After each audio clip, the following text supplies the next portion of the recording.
I'm Krishna. Welcome to Rebuying AI. So, this is our part 3. अब तक हमने दो बड़े टॉपिक्स कवर किए हैं, दैट इज एलएलएम के बेसिक्स एंड प्रॉम्प्ट इंजीनियरिंग.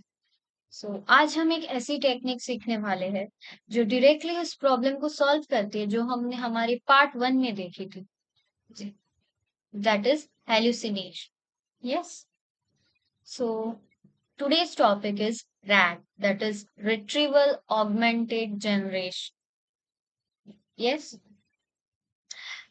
इस सेशन के एंड तक आप समझ जाओगे कि बड़े एआई प्रोडक्ट्स जैसे chat with your PDF tools या कंपनी के चैट बॉट्स जो अपने इंटरनल डॉक्यूमेंट्स से आंसर्स देते हैं, ये सब इसी रैग की वजह से पॉसिबल होता है. Okay, so let's have a quick and short recap of what we have done in our part 1 and part 2. So यहाँ पे हमने पार्ट 1 में क्या क्या कवर किया था. पार्ट 1 में हमने कवर किया था कि एक्चुअली एलएलएम्स क्या होते हैं. उसके लिए हमने एक छोटा सा एग्जाम्पल लिया था. मैंने आपको एग्जाम्पल दिया था आपके फोन का ऑटो कंप्लीट. ओके. सो वो थोड़ा बहुत लाइक एलएलएम के जैसे होता है और एलएलएम डेटाबेस नहीं है, मैंने आपको ये भी बताया था, right. So what is actually LLM? Yes. अब तक आपको वो पता चल गया होगा. Just quickly remember it. Okay. तो एलएलएम क्या करता है, वो आपका जो नेक्स्ट लाइकली वर्ड होता है या कुछ भी होता है वो प्रिडिक्ट करता है. ठीक है. Then we studied about tokens. What are tokens? Tokens are the small chunks, you can say. जैसे कि हमने तब माइटोकॉन्ड्रिया का एग्जांपल लिया था. उसने माइटोकॉन्ड्रिया को 11 टोकन्स में डिवाइड किया था, right. Then we studied about prediction engine. तो उसमें हमने क्या स्टडी किया था, हमने एक एग्जांपल लिया था that the cells power houses the dash. उसका आंसर था माइटोकॉन्ड्रिया. तो वहां पे उसके पास ऑप्शंस थे जिसका प्रोबेबिलिटी सबसे ज्यादा था. That was your answer, right. समझा यहाँ तक? और हमने इस पे एक एग्जांपल भी लिया था क्रिकेट कमेंट्री वाला, लाइक सचिन ने चौका डैश. ये सुन के आपके दिमाग में फटाक से आ जाता है कि उसने चौका मारा होगा या मारा वगैरह, right. So this is like LLM भी ऐसा ही रहता है, थोड़ा यही काम करता है वो, बट मैथमेटिकली, राइट. फिर हमने एक कॉन्सेप्ट देखा था अटेंशन का. मॉडल के सेंटेंस के सारे वर्ड्स को इक्वल ट्रीट नहीं करता. लाइक हमने एग्जाम्पल लिया था इंसुलिन वाला, राइट, इफ यू रिमेम्बर. उसके बाद हमने ट्रेनिंग प्रोसेस देखा था. उसके हमने 3 मेजर स्टेजेस थे: massive reading, pattern learning and guided refinement, right. तो हमने इसके लिए भी एक एनालॉजी देखी थी, लाइक मेडिकल कॉलेज वाली एनालॉजी, अगर आपको याद हो तो, जिसमें हमने ये देखा था कि टेक्स्ट बुक पढ़ना is your massive reading, practice करना is your pattern learning and guided refinement is your senior doctors का सुपरविजन. ओके. और फिर पार्ट 1 में हमने मेजर मॉडल्स भी कवर किए थे, like GPT, Claude, Gemini, Llama, right. और बाद में हमने उनके स्ट्रेंथ्स और लिमिटेशंस कवर किए थे. So this was all about session 1, जो पार्ट 1 में हमने कवर किया था एलएलएम्स का बेसिक्स. सो अभी हमने पार्ट 2 में क्या क्या कवर किया था. पार्ट 2 में हमने प्रॉम्प्ट इंजीनियरिंग के रिलेटेड कवर किया था, like why wording changes everything. Like हमने दो एग्जांपल्स लिए थे. हमने एक वेग प्रॉम्प्ट लिया था और एक हमने क्लियर प्रॉम्प्ट लिया था. वेग प्रॉम्प्ट में हमने डाला था कि tell me about your DNA, और प्रिसाइज प्रॉम्प्ट में हमने उनको हमारी ऑडियंस कैसी है, हमको फॉर्मेट क्या चाहिए, हमको क्या क्या आंसर में रिक्वायर्ड है, कितने डेप्थ तक, वगैरह वगैरह हमने उनको स्पेसिफिकेशंस दिए थे. ओके. और then we have learned RCTF framework, that is R stands for role, C stands for context, stands for task and F stands for format.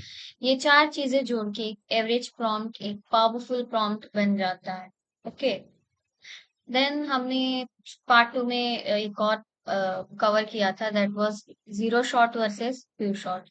हमने ये देखा था कि जीरो शॉट जो होता है उसमें सीधा सीधा पूछना होता है बिना किसी एग्जाम्पल दिए, और कॉमन टास्क के लिए वो सही है। और फ्यू शॉट्स में हमने देखा था कि हम पहले उसमें 2-3 एग्जाम्पल्स फीड करते हैं, और फिर हमको जो हमारा क्वेश्चन होता है वो हम उन्हें पूछते हैं, लाइक स्पेसिफिक फॉर्मेट हम उनको देते हैं, और ठीक है,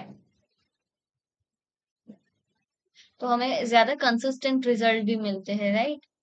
देन हमने एक और कॉन्सेप्ट देखा था, दैट इज टेम्परेचर। ये वो होता है जो कंट्रोल करता है आपके मॉडल कितना सेफ है या कितना क्रिएटिव होगा। Low temperature means factual consistent summary इसके लिए बेस्ट है, और हाई टेम्परेचर क्रिएटिव वेरिड ब्रेनस्टॉर्मिंग्स के लिए बेस्ट है। फिर हमने ये भी देखा था कि लोग क्या कॉमन मिस्टेक्स करते हैं, तो हमने 5 कॉमन मिस्टेक्स पॉइंट आउट भी किए थे। उसमें से थे कि जब आप प्रॉम्प्ट डालते हो तो या तो वो बहुत वेग हो जाता है, या नो कॉन्टेक्स्ट, या फिर आप बहुत सारी चीजें एक टाइम में पूछ लेते हो, या कोई फॉर्मेट स्पेसिफाइड नहीं होता है, या फिर आप फर्स्ट आंसर ब्लाइंडली ट्रस्ट कर लेते हो। समटाइम्स ऐसा भी होता है कि वो रॉन्ग आंसर दे रहा हो, राइट। और उनके लिए हमने उनके फिक्सेस भी देखे थे, ठीक है। फिर हमने चेन ऑफ थॉट देखा था। चेन ऑफ थॉट प्रॉम्प्टिंग क्या है? इट इज अ मॉडल जो स्टेप बाय स्टेप थिंक करता है, ताकि रीजनिंग बेस्ड टास्क में एक्यूरेसी इंप्रूव हो, और आप उसकी रीजनिंग पथा भी देख, लाइक आप उसकी रीजनिंग पाथ भी देख सकते हो, right. So this was all about session 2। सो अगर हम एक लाइन में देखें तो एलएलएम एक नेक्स्ट वर्ड प्रिडिक्टर है जो इनपुट के बेसिस पे प्रिडिक्ट करता है, और प्रॉम्प्ट ही हमारा सबसे पावरफुल लेवर है यहाँ पे, बिना मॉडल बदले, राइट। हम क्या प्रॉम्प्ट देते हैं और हमें क्या आंसर मिलता है, right. So now how we can connect first two parts with this third one, let's see that, okay। सो हमने सेशन 1 में क्या देखा था? एलएलएम सिर्फ एक मेमोरी पे बेस्ड होता है, राइट, और हेलुसिनेट कर सकता है। और पार्ट 2 में हमें ये सीखा था कि प्रॉम्प्ट इंजीनियरिंग से हम, लाइक प्रॉम्प्टिंग से हम बेटर आंसर्स कैसे निकाल सकते हैं। लेकिन प्रॉम्प्टिंग से भी एक लिमिट है, राइट। चाहे आप कितना भी अच्छा प्रॉम्प्ट लिखो, अगर मॉडल को वो फैक्ट कभी ट्रेनिंग में मिला ही नहीं, तो कोई भी प्रॉम्प्ट यूज फैक्ट नहीं दे सकता। यस, कोई भी प्रॉम्प्ट उसे फैक्ट नहीं देगा, राइट। तो सवाल ये है, अगर प्रॉम्प्टिंग भी काफी ना हो तो आगे क्या? यही है आज का टॉपिक, रैग। हमें मॉडल को सिर्फ बेटर इंस्ट्रक्शंस नहीं देने, हम उसे एक्चुअल डॉक्यूमेंट्स तक एक्सेस देंगे, ताकि वो गेस करने के बजाय वेरीफाइड सोर्सेस से हमें आंसर्स निकाल के दे। सो चलिए आज का सेशन स्टार्ट करते हैं। So today we are going to cover this 6 concepts। सबसे पहले हम एक बार फिर देखेंगे क्लोज्ड बुक एलएलएम्स की प्रॉब्लम, थोड़ा और डीपली एक एनालॉजी के साथ। फिर हम समझेंगे रैग एक्चुअली है क्या, इसका पूरा नाम लेटर बाय लेटर तोड़ के, that is retrieval augmented generation. उसके बाद हम देखेंगे रैग पाइपलाइन की पूरी एनाटॉमी, लाइक 6 स्टेप्स होते हैं डॉक्यूमेंट्स से लेके फाइनल ग्राउंडेड आंसर तक, ओके। फिर हम थोड़ा और डीप में जाएंगे और एम्बेडिंग्स और वेक्टर डेटाबेसेस देखेंगे। ये समझेंगे कि मशीन्स एग्जैक्ट वर्ड्स से नहीं, बल्कि मीनिंग से सर्च कैसे करते हैं, okay. It would be interesting part. और लास्ट में हम ये देखेंगे कि रैग की लिमिटेशंस क्या है, और हम रैग वर्सेस फाइन ट्यूनिंग के ऊपर एक कंपैरिजन भी करेंगे, ओके। Let's move further. तो चलिए हम यहाँ पे एक एग्जाम्पल से स्टार्ट करते हैं, क्योंकि ये पूरी कॉन्सेप्ट की एक फाउंडेशन है। तो सोचो कि एक स्टूडेंट के पास एक स्टूडेंट है जो क्लोज्ड बुक एग्जाम दे रहा है। उसे सिर्फ वही याद है जो उसने पहले पढ़ा था, और एग्जाम के टाइम वो कोई टेक्स्ट बुक चेक नहीं कर सकता, चाहे वो कितना भी कंफ्यूज्ड क्यों ना हो। अगर उसे कोई फैक्ट क्लियरली याद नहीं है तो भी वो अपना बेस्ट गेस लिख देगा, राइट? क्योंकि एग्जाम में ब्लैंक छोड़ना अलाउड नहीं है। बिल्कुल यही होता है एक डिफॉल्ट एलएलएम के साथ। Like there are three specific problems. Problem one ये है कि मॉडल सिर्फ वही आंसर देता है जो उसने ट्रेनिंग के टाइम मेमोराइज किया था। इसके पास लुकअप करने का कोई तरीका नहीं है जब तक हम उसे स्पेसिफिकली नहीं देते। सेकेंड प्रॉब्लम, उसकी ट्रेनिंग की एक कट ऑफ डेट होती है। दैट इज, उसके बाद पब्लिश हुई कोई भी चीज ना, या जैसे कि नया रिसर्च हुआ, नया डेटा या कुछ भी, उसको सिंपली पता नहीं होता।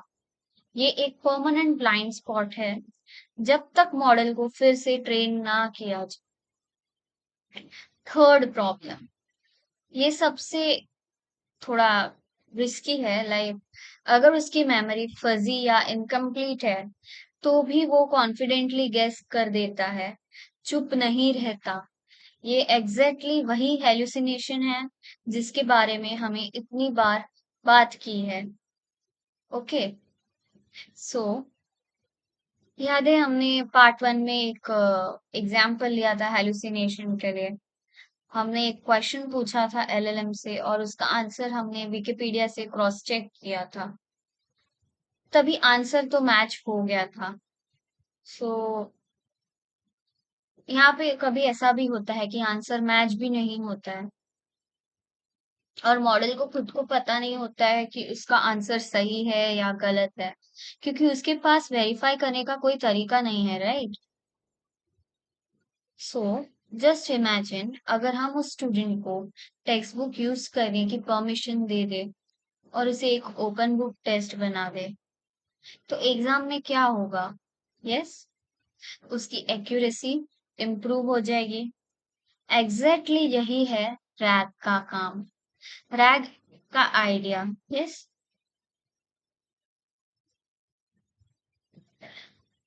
What is rag? Rag actually क्या है? और इसका नाम खुद इतना इंफॉर्मेटिव है, right? Same model, same question, लेकिन अब उसे पहले डॉक्यूमेंट्स चेक करने की परमिशन है, राइट? ये बन गया हमारा ओपन बुक एग्जाम। ये नाम जो रैग है वो खुद अपने आप में थ्री स्टेप्स में डिवाइड हुआ है, right? That is retrieval, augmented, generation.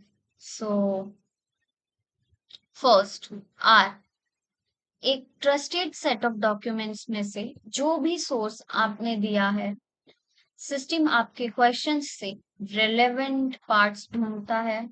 ये बिल्कुल ऐसे ही जैसे एग्जाम में एक स्टूडेंट अपनी टेक्स्ट बुक के इंडेक्स से रिलेटेड चैप्टर्स ढूंढता है। ये retrieval works like that. Okay, A stands for augmented.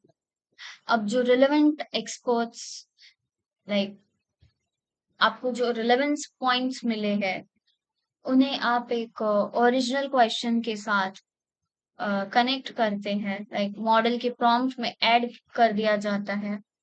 मतलब मॉडल अब सिर्फ आपका क्वेश्चन नहीं देख रहा, बल्कि question plus relevant reference material देख रहा है।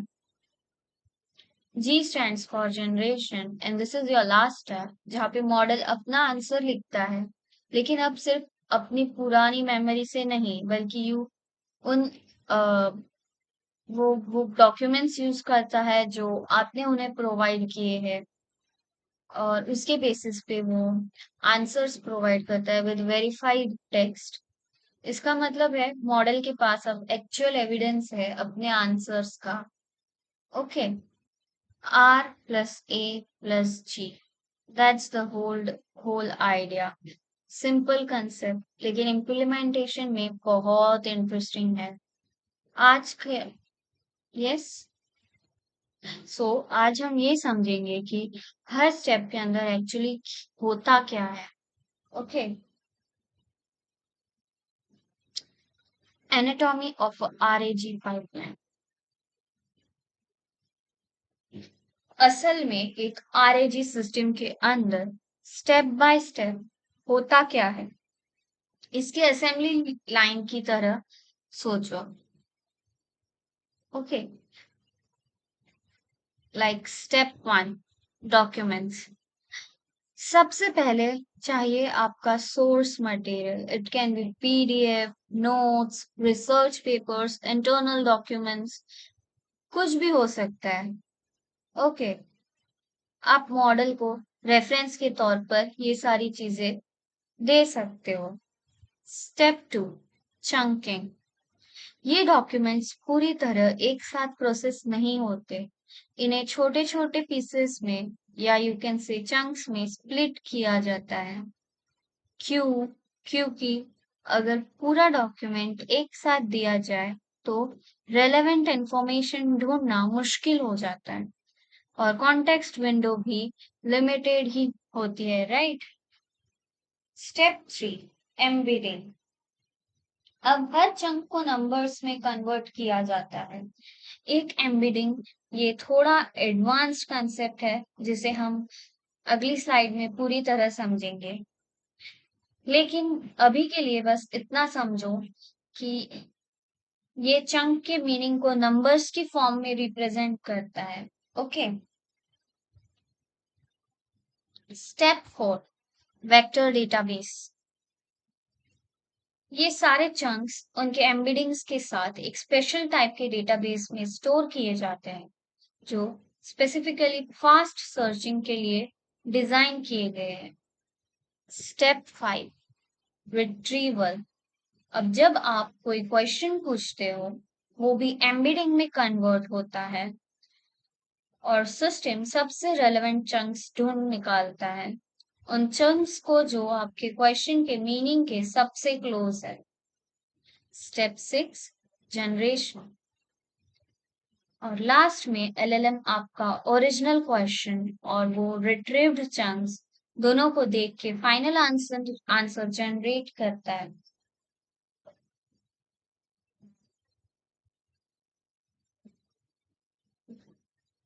Yes, so this is whole pipeline.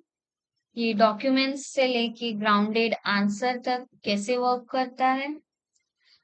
अब चलिए हम स्टेप 3 यानी कि एम्बेडिंग्स को थोड़ा और डीपली समझते हैं, क्योंकि ऑनेस्टली ये पूरे रैक सिस्टम का कोर कंसेप्ट है। यू कैन से कि वो रैक का हार्ट है।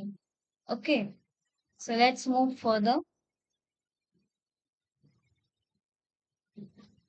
सो व्हाट आर एम्बेडिंग्स?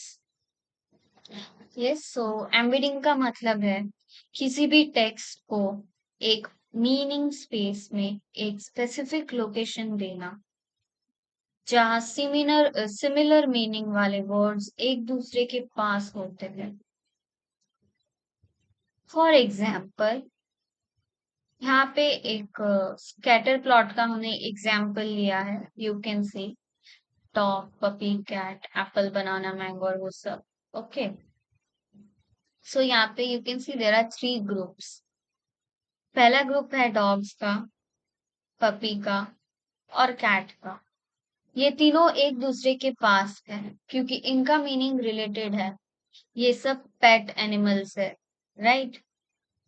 दूसरा ग्रुप हमने बनाया है ट्रेन, बस, कार। ये भी एक दूसरे के पास है, राइट? क्योंकि ये सब व्हीकल्स है। और तीसरा ग्रुप है हमारा एप्पल, बनाना, मैंगो। ये एक क्लस्टर फॉर्म करते हैं क्योंकि ये सारे एक फ्रूट्स है। अब एक इम्पॉर्टेंट चीज देखो यहाँ पे, डॉग और कार, ये दो वर्ड्स बहुत दूर है। यू कैन सी डॉग यहाँ पर है, कार यहाँ पर है।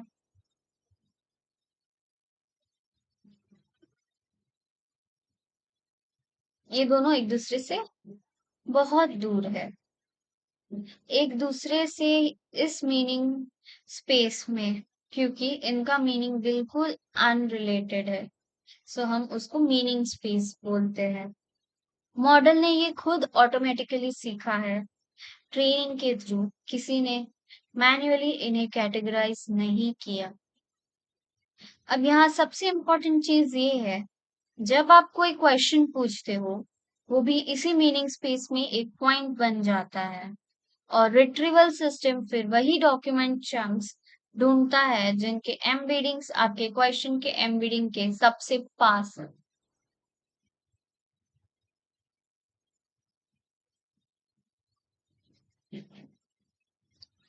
ये है पूरे रैग का core trick, that is retrieval. Exact keyword match पे नहीं, बल्कि मीनिंग के क्लोजनेस पे बेस्ड है। एग्जैक्ट कीवर्ड मैच नहीं करता है वो, उसके मीनिंग पे वो रिट्रीव करता है। ओके, इसलिए अगर आप लिखते हो how does the body fight infections, आप ऐसे क्वेश्चंस पूछते हो और डॉक्यूमेंट में इम्यून रिस्पॉन्स लिखा है, फिर भी रैग सिस्टम उसे ढूंढ सकता है, क्योंकि दोनों का मीनिंग क्लोज है। भले ही एक्सेड वर्ड्स मैच नहीं होते हैं, बट मीनिंग तो सेम है ना, right?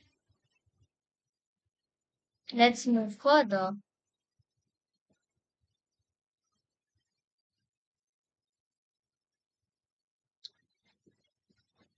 Vector databases and similarity search.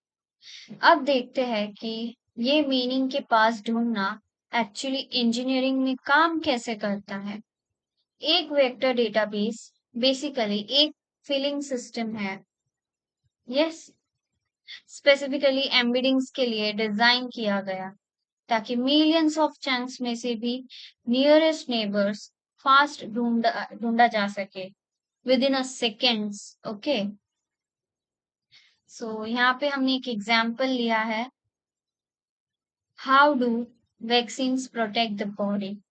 पहले ये एक एम्बेडिंग में कन्वर्ट होता है, फिर सिस्टम इस एम्बेडिंग को हर सिंगल स्टोर्ड चंक के एम्बेडिंग के साथ कंपेयर करता है, और एक सिमिलैरिटी स्कोर निकलता है।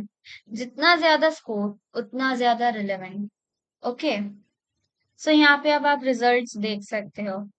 चंक 14 जो एंटीबॉडीज और मेमोरी सेल्स के बारे में बात करता है, उसका मैच 92% हुआ है, यस, जो कि सबसे ज्यादा रिलेवेंट है। चंक 3 जो वैक्सीन के कंटेंट्स के बारे में है, उसका मैच 87% है, यस। चंक 22 जो इम्यूनाइजेशन के इम्पोर्टेंस के बारे में है, उसका मैच 81% है। लेकिन चंक 9 जो बिल्कुल अनरिलेटेड है, लैब इक्विपमेंट स्टोरेज के बारे में है, उसका मैच सिर्फ 34% है, yes, you can see this. System अब सिर्फ टॉप मैचेस, यहाँ टॉप 3 एलएलएम को देता है, और वो लो स्कोरिंग इररेलेवेंट चंक छोड़ दिया जाता है। इसी वजह से रैक का फाइनल आंसर फोकस्ड और रेलेवेंट रहता है, भले ही ओरिजिन डॉक्यूमेंट में बहुत सारा अनरिलेटेड कंटेंट हो। ये प्रोसेस, जिसे सिमिलैरिटी सर्च या नियरेस्ट नेबर सर्च बोलते हैं, जो रैग को इतना पावरफुल बनाता है, क्योंकि ये लैक्स या फिर मिलियंस डॉक्यूमेंट्स में से सेकेंड्स में से सबसे रेलेवेंट इंफॉर्मेशन ढूंढ के देता है। Okay, so let's move further.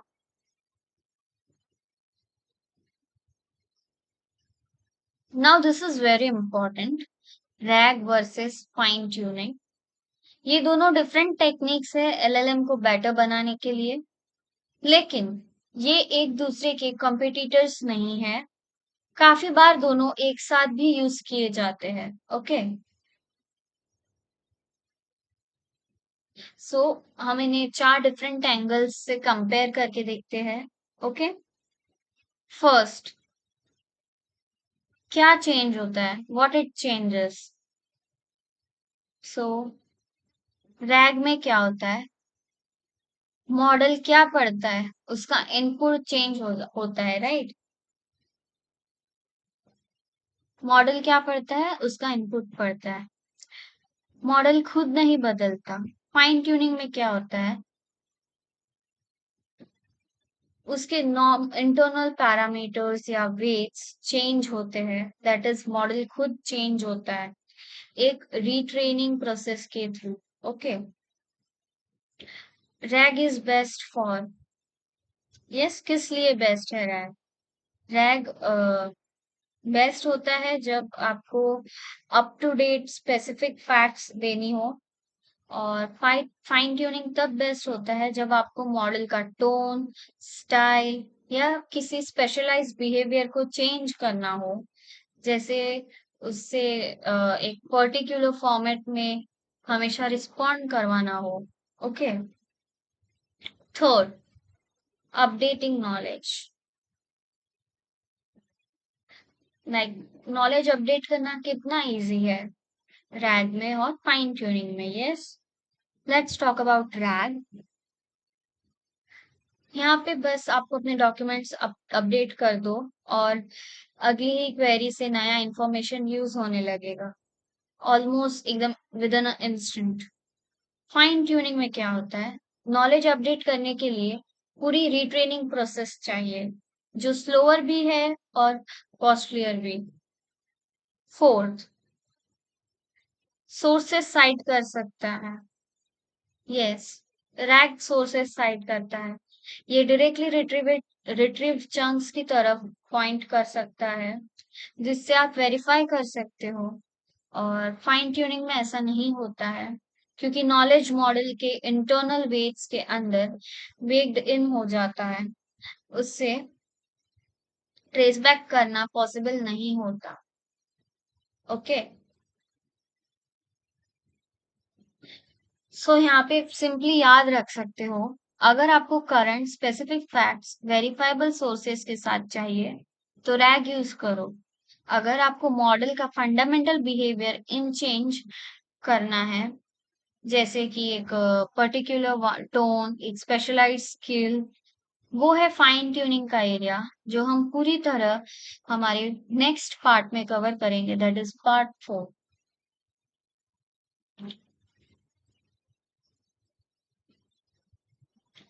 Now this is the more important one, a reality check. RAG hallucination को सिग्निफिकेंटली कम करता है, लेकिन पूरी तरह खत्म नहीं कर पाता। ये समझना जरूरी है ताकि आप जब रैग को ब्लाइंडली ट्रस्ट ना करो।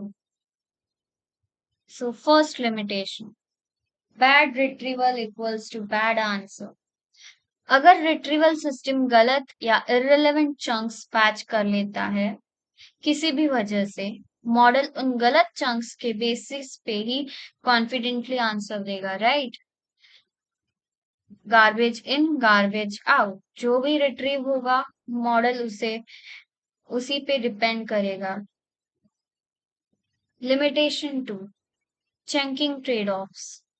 अगर चंक्स बहुत छोटे हैं तो इम्पोर्टेंट कॉन्टेक्स्ट मिस हो सकता है, जैसे एक सेंटेंस के बीच में ही चंक खत्म हो जाए।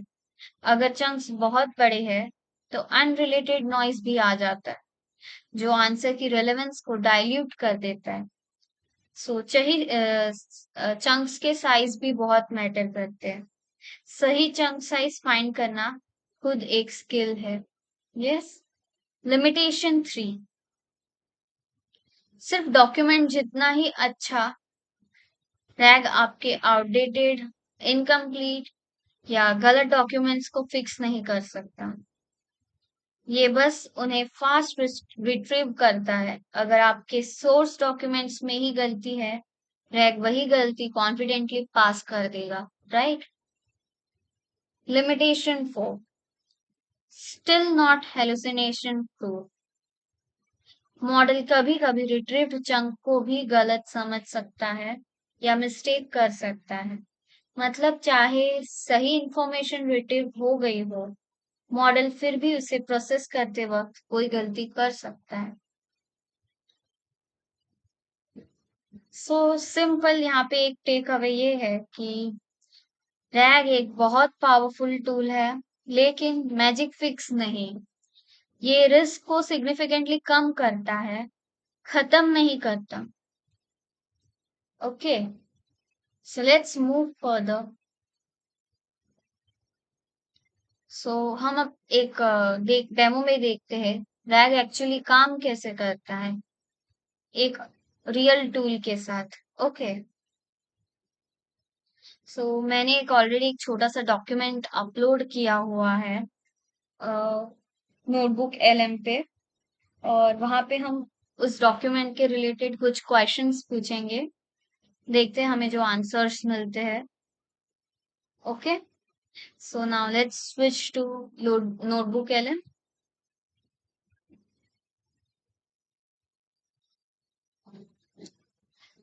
या सो ये हमारा नोटबुक एलएम है।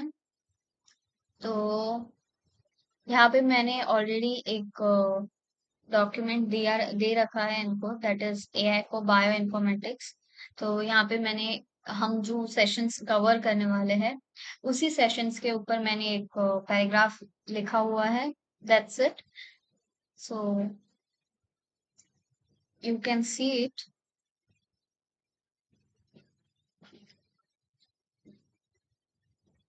ये तो सिर्फ एक समरी है। ओके, एक्चुअल डॉक्यूमेंट यहाँ पे अपलोड किया हुआ है।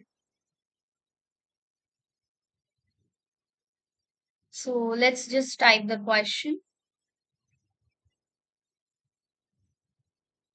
Let's type the question. Let's say what। और यहाँ पे ना हमको देखो सजेशन के लिए हमको उन्होंने दिया भी है कि लाइक हम किस तरह के क्वेश्चंस पूछ सकते हैं यहाँ पे। सो उन्होंने हमें वो सजेस्ट भी किया है। Okay, what topics does this course cover and how many sessions are there? So this is our first question we are going to ask.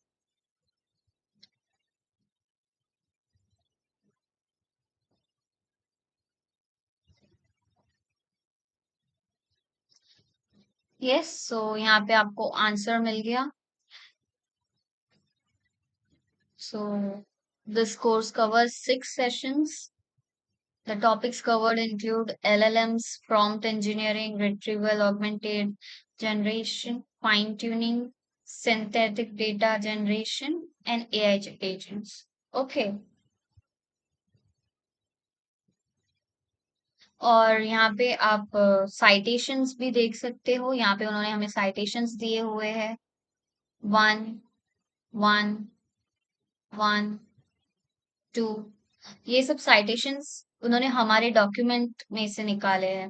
Okay, 1, 1, 2। Yes, तो हम उनको जो डॉक्यूमेंट प्रोवाइड करते हैं उससे वो लोग हमें इंफॉर्मेशन भी रिट्रीव करके देते हैं और साइटेशंस भी प्रोवाइड करते हैं। लाइक उन्होंने ये इंफॉर्मेशन हमारे डॉक्यूमेंट में से कहाँ से निकाली। Now let's type another question.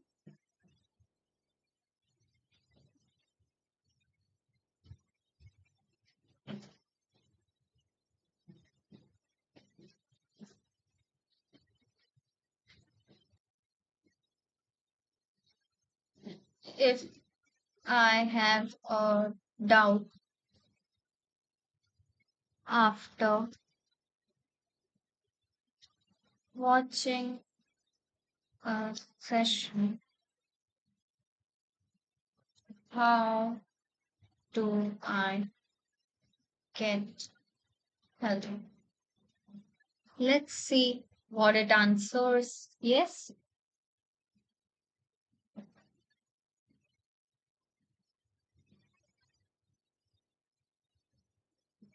सी, ये एकदम हमें एक्यूरेटली ईमेल आईडी देता है जहाँ पे you can contact us. Okay.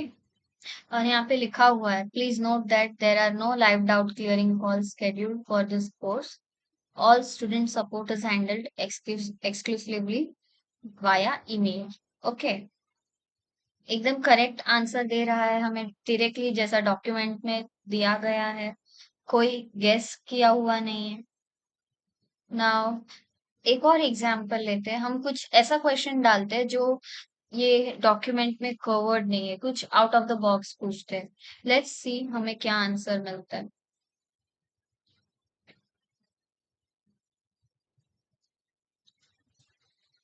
What is the capital of France? Let's see what is the capital of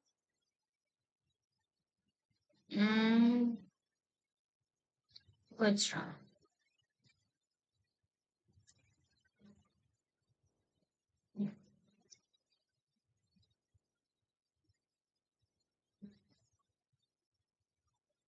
सो यहाँ पे आप दे सकते हो, the sources and our conversation history do not contain any information regarding the capital of Gujarat. Based on general knowledge outside of the provided sources, the capital of Gujarat is Gandhinagar. Since this information is not in the sources, you may want to independently verify it. Okay? तो हमें ये answer मिला। सो इन्होंने बताया कि ये हमारे document में नहीं था। तो यस।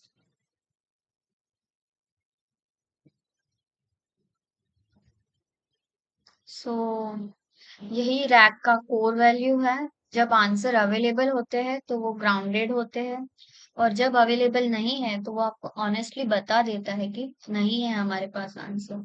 जैसे कि यहाँ पे आप देख सकते हैं। बट जैसे कि ये बहुत जनरल क्वेश्चन था तो हमें आंसर मिल गया। बट यहाँ पे उन्होंने वो भी बताया है कि do not contain any information. ठीक है। So now let's move further, let's get back to our slides.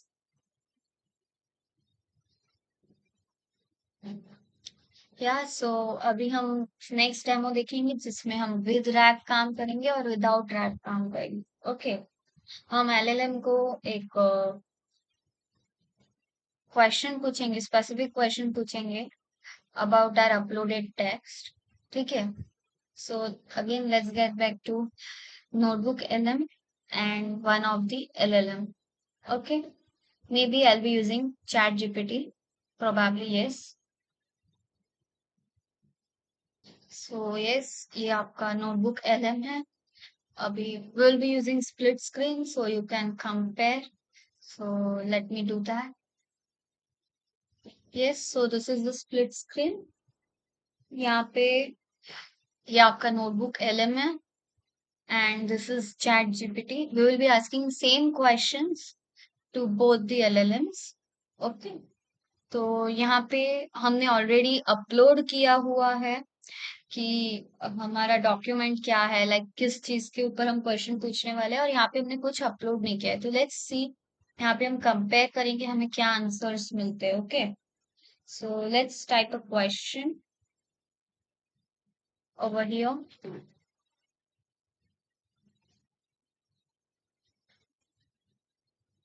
What email address should I use to connect uh, to the instructor of the sessions uh, regarding LLM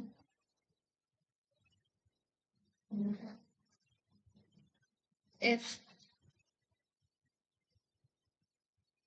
I have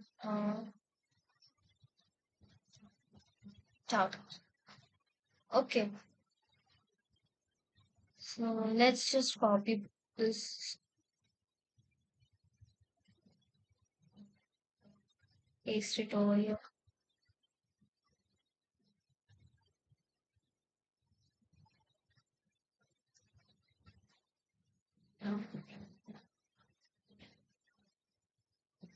yes, so यहाँ पे model ने हमें क्या बताया है? If you have a doubt regarding any session, including those focused on large language models, that is LLMs, you should email the instructor at biotechrebion@gmail.com. The instructor will respond to your questions as soon as possible, as all student support for the course is handled exclusively via email. So this is your answer. Okay, तो ये now let's see here. So यहाँ पे लिखा है if you are referring to the sessions regarding LLM course at Caring Milan University, then for general questions about the course material, you are expected to post your questions on Piazza rather than emailing the instructors. For private matters such as grades, accommodations, or other individual concerns, you should email at LLMs. So this is the email ID they have given. Okay. So this is the answer you have got over here. So यहाँ पे कुछ भी उन्होंने guess करके हमको कुछ भी answer दे दिया, बिकॉज उनके पास हमारे कोर्स का कोई डॉक्यूमेंट ही नहीं है, उन्हें देखा ही नहीं है वो डॉक्यूमेंट, तो उन्होंने अपने मन से कुछ भी रैंडमली गेस करके हमें इंफॉर्मेशन प्रोवाइड कर दी। ओके,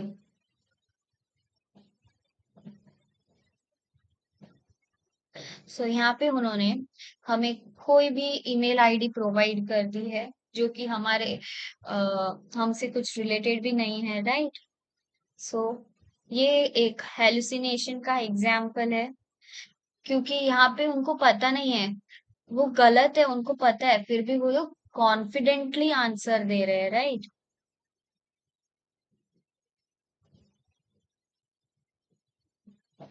और यहाँ पे तो हमें साइटेशंस भी मिले हैं।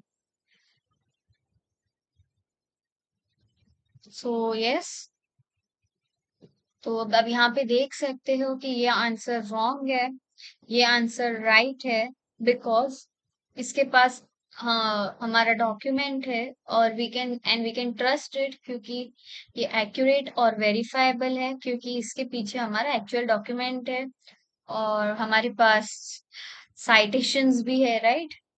सो यही है रैक का रियल वर्ल्ड वैल्यू। लाइक जब आपके पास स्पेसिफिक प्राइवेट या रिसेंटली अपडेटेड इंफॉर्मेशन होती है जो कोई भी जेनरिक एलएलएम नहीं जान सकता, रैग ही है जो आपको एक्यूरेट आंसर्स देता है। Okay, so now let's move further.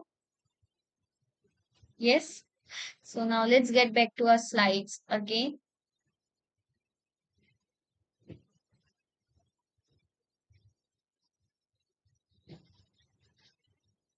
सो आपने क्लियरली देखा ये कंपैरिजन, रैग का रियल वैल्यू क्या है। सोचिए अगर आप अपने खुद के रिसर्च नोट्स, क्लास मटेरियल्स या कंपनी डॉक्यूमेंट्स के साथ रैग यूज करो, तो आप एलएलएम से ऐसी चीजें भी पूछ सकते हो जो कोई भी जेनरिक एआई कभी नहीं जान सकता। ओके, यही है वो रियल वर्ल्ड यूज केस जिसके लिए कंपनीज और रिसर्चर्स रैग यूज करते हैं। Yes, let's move further.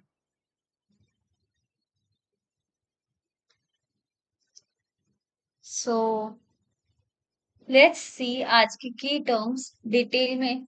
Like हमने अब तक जो की टर्म्स पढ़े हैं उनका एक छोटा सा recap. First, rag, that is retrieval augmented generation, LLM को एक्सटर्नल ट्रस्टेड डॉक्यूमेंट्स में ग्राउंड करने की technique. Second, chunking, that is documents को छोटे सर्चेबल पीसेस में ब्रेक करना या डिवाइड करना ताकि रिलेवेंट इंफॉर्मेशन एफिशिएंटली ढूंढी जा सके। थर्ड, एम्बेडिंग, टेक्स्ट के मीनिंग का न्यूमेरिक रिप्रेजेंटेशन जो मीनिंग स्पेस में एक लोकेशन डिफाइन करता है। फोर्थ, वेक्टर डेटाबेस, एक ऐसा स्टोरेज सिस्टम जो स्पेसिफिकली एम्बेडिंग्स को फास्ट सर्च करने के लिए ऑप्टिमाइज्ड है। फिफ्थ, सिमिलैरिटी सर्च, आपके क्वेश्चन के सबसे क्लोज मीनिंग वाले चंक्स को ढूंढने का प्रोसेस, उसको बोलते हैं similarity search. Sixth, grounding, answer को रिट्रीव्ड वेरीफाइबल टेक्स्ट पे बेस करना, सिर्फ मेमोरी पे नहीं। ओके। सेवेंथ, कॉन्टेक्स्ट विंडो, कितना text that is question plus retrieve chunks model एक साथ एक टाइम पे प्रोसेस कर सकता है, that is your context window. And the last one, the eighth, that is fine tuning, model खुद को रिट्रेन करना, जो हम आगे नेक्स्ट सेशन में देखने वाले हैं। हमारी पार्ट 4 में हम डिटेल में कवर करेंगे उसे। Okay, so guys you need to remember this terms क्योंकि हम उसको सेशन 4 में यूज करने वाले हैं और आगे हमें बहुत काम आएगा, स्पेशली जब हम रैग और फाइन ट्यूनिंग को फिर से कंपेयर करेंगे तब। Okay, so now let's move further.